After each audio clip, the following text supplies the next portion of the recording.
Hello दोस्तों, स्वागत है आपका हमारे YouTube चैनल में। आज की बहस हो रही है करीमा सिंह और बीजेपी की नई प्रवक्ता के बीच। चलिए देखते हैं गर्मा गर्म डिबेट। अगर वीडियो अच्छा लगे तो लाइक एंड शेयर सब्सक्राइब जरूर करें। Thank you. चारू, आपसे शुरुआत कर रही हूं कि हर दफा कोर्ट एक तल्ख टिप्पणी रसीद कर देती है सरकारी जांच एजेंसी के गाल पर, तो इकबाल और साख जिनका हम जिक्र करते हैं वो तो दरकते हुए नजर आ रहे हैं। गरिमा जी नमस्ते।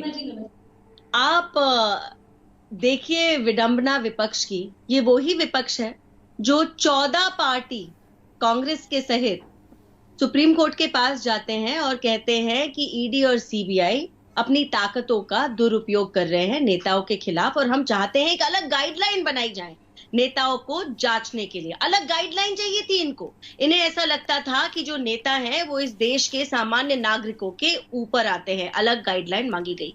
सुप्रीम कोर्ट ने कहा ऐसा तो नहीं हो सकता, everyone is equal before law. इस याचिका को वापस ले लिया गया। ये वही लोग हैं, इनके कार्यकाल के समय में कोर्ट में कहा जाता था कि सीबीआई एक कैद किया हुआ तोता बन गया है। सीबीआई को तोता कहा जाता था इन लोगों के कार्यकाल में। आज वही सीबीआई किसी का तोता नहीं है। वही सीबीआई एक स्वतंत्र तरीके से अपना काम कर रही है।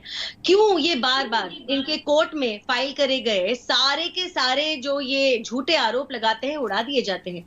इसलिए उड़ा दिए जाते हैं क्योंकि उनके पीछे कोई तथ्य नहीं है। सेंट्रल एजेंसीज अपना काम करेंगी और अपना काम इंडिपेंडेंस के साथ करेंगी। और मैं आपको कुछ आंकड़े बता दूं जो मजबूरन ईडी को देने पड़े।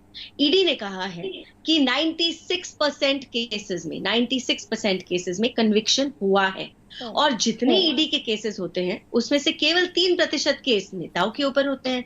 भैया बाकी केसों की तो बात नहीं करते। आप एक ऐसा नैरेटिव रचना चाहते हैं जहां पर आप देश में ये जता रहे हैं, खुल्लम खुल्ला जता रहे हैं, क्योंकि हम किसी पार्टी में बड़े नेता बन गए, बड़े पद पर आ गए, तो हम सामान्य नागरिकों के ऊपर हो गए। इस नैरेटिव को, इस थॉट प्रोसेस को खत्म कर दिया है मोदी सरकार ने। नहीं, लेकिन आज चारू प्रज्ञा, आप सुप्रीम कोर्ट का जिक्र कर रही है। सुप्रीम कोर्ट ने खारिज कर दिया। ठीक है, वो चाहते थे कि अलग गाइडलाइन बनाई जाए, लेकिन वही सुप्रीम कोर्ट 7.5 महीने बाद भी मनीष सिसोदिया के मामले में सबूत नहीं मिलने को लेकर एक बड़ी तल्ख टिप्पणी भी तो रसीद करती है। आपको याद होगा 5 अक्टूबर को सुप्रीम कोर्ट ने ही कहा, where is the evidence, where is the proof, where is the money trail, you have to establish a chain. 2 minute में गिर जाएगा केस। लेकिन मुझे एक बात बताइए, क्या उसी सुप्रीम कोर्ट ने बेल दी? बेल क्यों नहीं दी? अगर सीबीआई आज सबूतों को इकट्ठा कर रही है, एक जगह एकत्रित कर रही है, दूसरी तरफ कोर्ट ने आज भी इस बात को माना कि इस इंसान को चोरी करने पे, घोटाला करने पे, करप्शन करने पे बेल नहीं मिलनी चाहिए। उसी सुप्रीम कोर्ट ने इस बात को माना है। आप मुझे बताइए कि कुछ ना कुछ ट्रेल तो उन तक जाती होंगी। अच्छा, और अगर जिनको ऐसा लगता है कि रातों रात कोर्ट में केस खत्म हो जाते हैं, तो काश मेरे देश की कानून व्यवस्था आज उतनी रफ्तार से चल रही होती, उसको सही करने में हमें थोड़ा और समय लगेगा।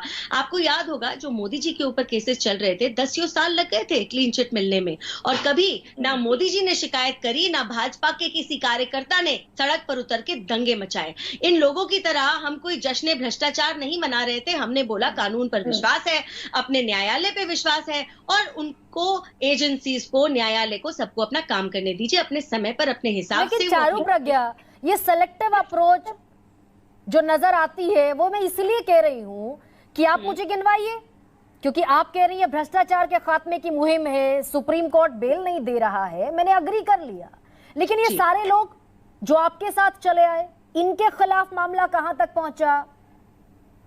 देखिए, पहली बात तो जो लोग आज उन लोगों के ऊपर उंगली उठा रहे हैं जिन्होंने अगर भाजपा ज्वाइन कर ली है, तो मुझे बताइए, आरोप पे आरोप लगाते रहते हैं, क्या आप कोर्ट गए?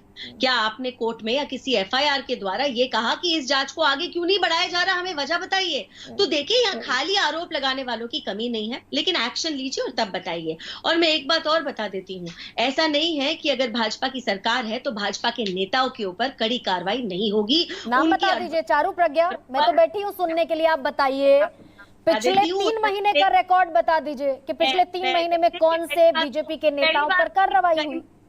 एक समय होता था, एक सरकार होती थी जो भ्रष्टाचार को नॉर्मल समझती थी, उनको सेलिब्रेट करती थी। आज की जो सरकार है जीरो टॉलरेंस पॉलिसी के साथ चलती है। उसके बावजूद अगर कोई भाजपा का नेता इस तरीके के मुद्दों में फंसा पाया जाता है, उनके ऊपर कार्रवाई चलती है, उनके ऊपर छापेमारी होते हैं। मैं आपको नाम के साथ बता रही हूँ, उत्तर प्रदेश में अजय सिंह, ओम प्रकाश जायसवाल, मध्य प्रदेश में ओम प्रकाश ध्रुवे, झारखंड के अंदर और सुशील वासनावी, कितने सारे मैं आपको लिस्ट निकाल के नामों की दे सकती हूँ, जिससे ये साबित होता है कि आज की तारीख में सीबीआई या ईडी किसी के इशारों पर नहीं चलती। इंडिपेंडेंट बॉडीज हैं, उसमें काम करने वाले कई सारे अफसर हैं। आप जब इस तरीके से एक पूरी एजेंसी को, जांच एजेंसी को बदनाम करते हैं, उन सारे अफसरों को बदनाम करते हैं जो बहुत मेहनत से उस नौकरी में आते हैं और दिन रात मेहनत करके अपना काम करते हैं, अपनी देश के चारू प्रज्ञा, क्या ये सच नहीं है? चारू प्रज्ञा, फिर ये भी सच है कि अजीत पवार 2019 में 23 नवंबर को आपके साथ उप मुख्यमंत्री पद की शपथ लेते हैं और 25 नवंबर को एंटी करप्शन ब्यूरो उनके खिलाफ 9 मामले बंद कर देता है। फिर वो सरकार से हट जाते हैं तो 2020 में फिर से उनके खिलाफ ईडी की जांच शुरू हो जाती है। 2020 में ईडी नए सिरे से जांच शुरू कर देती है, फिर वो आपके साथ आ जाते हैं। मई महीने में उनके खिलाफ ईडी की छापेमारी होती है, उनके बेटे के खिलाफ छापेमारी होती है, और अब जब से वो आपके यहाँ है फिर तब से खामोशी है। अच्छा है आपने ये सवाल पूछा, क्योंकि आप नहीं पूछती तो विपक्षी पूछ लेते, तो उनका काम आप कर रहे हैं, अच्छी बात है। लेकिन मैं पक्ष से सवाल पूछती हूँ, मेरा काम ये है। जितनी चार्जशीट थी उस केस में, कौन सी चार्जशीट में अजीत पवार का नाम लिखा था? आप मुझे ढूंढ के बताइए। नाम कहीं नहीं लिखा था। और दूसरी बात, जब मोदी जी ने टिप्पणी करी थी, उन्होंने एनसीपी के ऊपर कहा था, उन्होंने किसी एक नेता विशेष या व्यक्ति विशेष का नाम नहीं लिया था। ये आप चेक कर लीजिए और चार्जशीट में मुझे कहीं नाम लिखा हो। एनसीपी के 53 में से तो 40 आपके पास आ गए, तो एनसीपी के ऊपर कार्रवाई चल रही होगी। आप क्या ये कहना चाहती हैं कि सेंट्रल एजेंसीज अपना काम नहीं कर रही हैं? आप ये कहना चाहते हैं? और क्या सुप्रीम कोर्ट नहीं बैठा है क्या सबके ऊपर? तो जब सारे के सारे विपक्षी जाते हैं सुप्रीम कोर्ट और उनकी सारी याचिका उड़ा दी जाती है, उसके पीछे आप रीजन एग्जामिन करिए। सुप्रीम कोर्ट अपने हिसाब से हर निर्णय लेता है।